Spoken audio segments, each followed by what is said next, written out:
পাম Jumeirah সমুদ্রের বুকে থাকা খেজুর গাছের আকৃতির কৃত্রিম দ্বীপ, বিলাসবহুল ভিলা, 5 তারকার রিসোর্ট আর সেলিব্রিটিদের ঠিকানা। দুবাইয়ের সব স্থানেই বর্তমানে বিরাজ করছে মিসাইলের আতঙ্ক। একের পর এক বিস্ফোরণের শব্দ শোনা যাচ্ছে শহর জুড়ে। ভাইরাল বেশ কয়েকটি ভিডিওতে দেখা যায় আকাশ থেকে ড্রোনের মতো একটি বস্তু দ্রুত নিচে নেমে আসলে ঘটে সরাসরি বিস্ফোরণও। কিন্তু ঘটনা প্রবাহ এখানেই থেমে থাকেনি।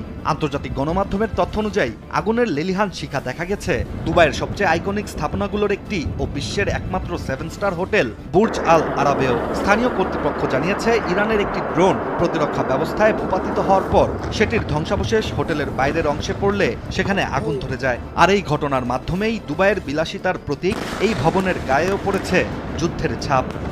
যে শহরকে এতদিন বলা হতো নিরাপত্তা, স্থিতিশীলতা আর বিলাসিতার প্রতীক, সেই দুবাইয়ের আকাশেই এবার জ্বলে উঠল আগুনের রেখা।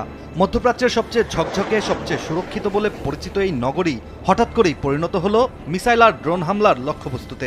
ইরানে 28 ফেব্রুয়ারি থেকে শুরু হওয়া মার্কিন যুক্তরাষ্ট্র ও ইসরায়েলের যৌথ হামলার পর থেকেই একের পর এক বিস্ফোরণে কেঁপে উঠছে পুরো দুবাই। শুধু বিলাসবহুল স্থাপনা নয়, বিশ্বের ব্যস্ততম বিমানবন্দর দুবাই ইন্টারন্যাশনাল এয়ারপোর্টেও আঘাত হেনেছে ইরানি ক্ষেপণাস্ত্র। তবে এই হামলার আগেই আকাশসীমা বন্ধ করে দেয় সংযুক্ত আরব আমিরাত, যার ফলেই অধিকাংশ যাত্রী সরিয়ে নেওয়া সম্ভব হয়েছিল।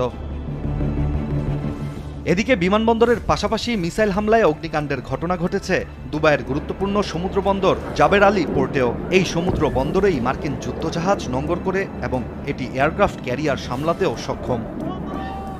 এদিকে সংযুক্ত আরব আমিরাত জানিয়েছে ইরান ইউএইর ভূখণ্ড লক্ষ্য করে 137টি মিসাইল ও 209টি ড্রোন নিক্ষেপ করেছে, যার অধিকাংশই আকাশেই প্রতিহত করা হয়।